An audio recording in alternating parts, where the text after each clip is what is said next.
This story was sent to me by Jay, who used to work as a night security guard.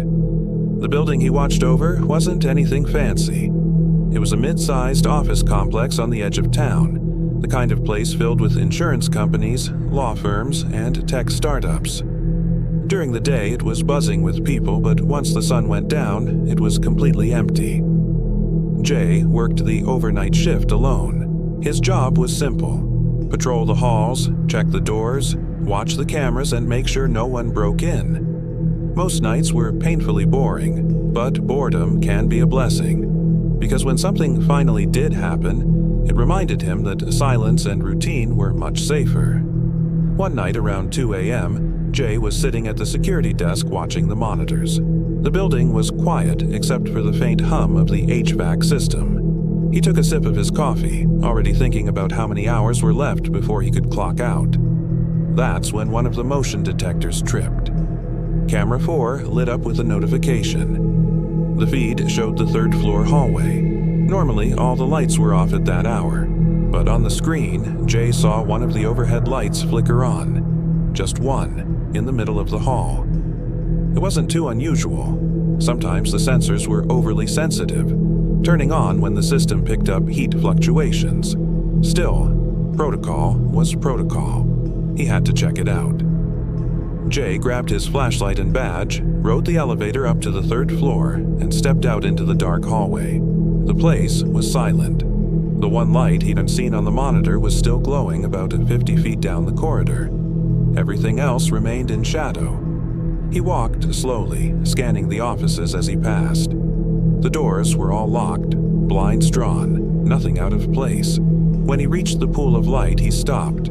There was nothing there. No movement, no sound, just the quiet hum of the building. He exhaled, a little annoyed at himself for getting worked up, and turned to head back to the elevator.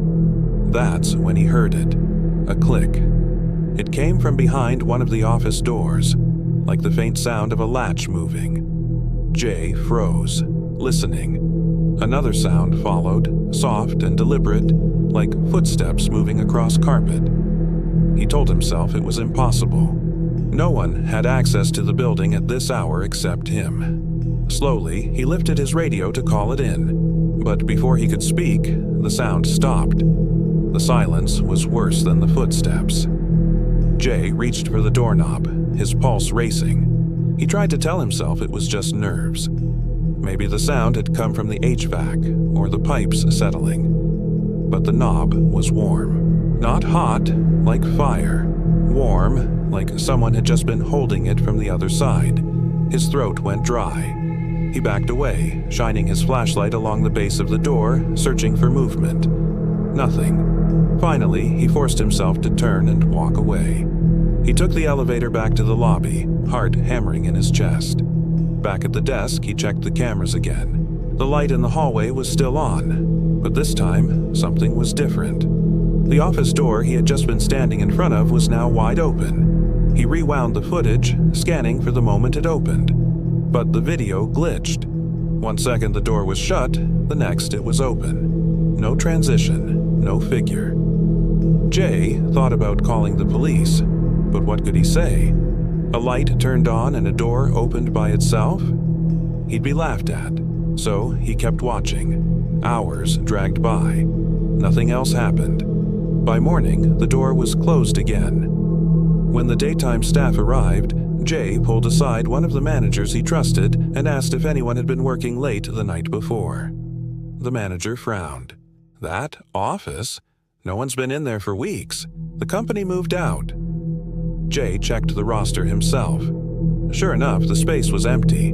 The next night he nearly called out sick, but he showed up, telling himself he wouldn't let one creepy experience spook him. Around the same time, 2 a.m., the motion detector tripped again. Same hallway, same light. Jay refused to go up there. He just stared at the monitor, trying to convince himself it was all technical glitches. And then, on the screen, he saw movement. A shadow moved across the lit hallway. Slow, deliberate, but there was nothing casting it. No person, no shape. Just a long, dark smear that crawled along the wall before vanishing. Jay swears he doesn't scare easily. but he admits he turned off the monitors that night and sat with his back to the wall until morning. He doesn't work at that building anymore, and the strange thing is, the guy who replaced him quit after only 2 weeks. He wouldn't say why, but Jay has a good guess. This story was sent to me by Kay, and she swears every word of it is true. Kay used to work the late shift at a small diner off the highway. By the time she clocked out, it was usually past midnight, and the drive home was long and quiet. Her route cut through miles of forest, a narrow 2-lane road with no streetlights. There were no houses, no stores, no towns, just the trees pressing in on both sides and the steady hum of her engine. She had taken that road so many times that it felt almost routine. But one night, something happened that changed the way she looked at it forever. Halfway through the drive, she spotted something up ahead. At first, she thought it was a signpost or maybe a broken-down car. But as she drew closer, her headlights lit up the figure of a woman standing on the shoulder of the road. The woman was perfectly still, like she had been waiting there.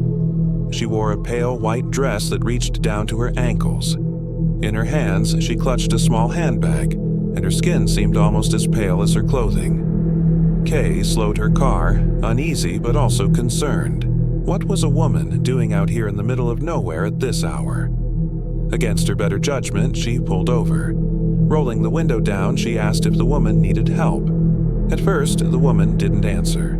She just stared straight ahead, not even looking at Kay. But after a long silence, she gave a small nod. Kay unlocked the passenger door. The woman opened it and slid inside without saying a word. The air instantly filled with a heavy but familiar smell. Perfume. Roses, strong and old-fashioned, the kind her grandmother used to wear. Trying to ease the tension, Kay asked where she was headed.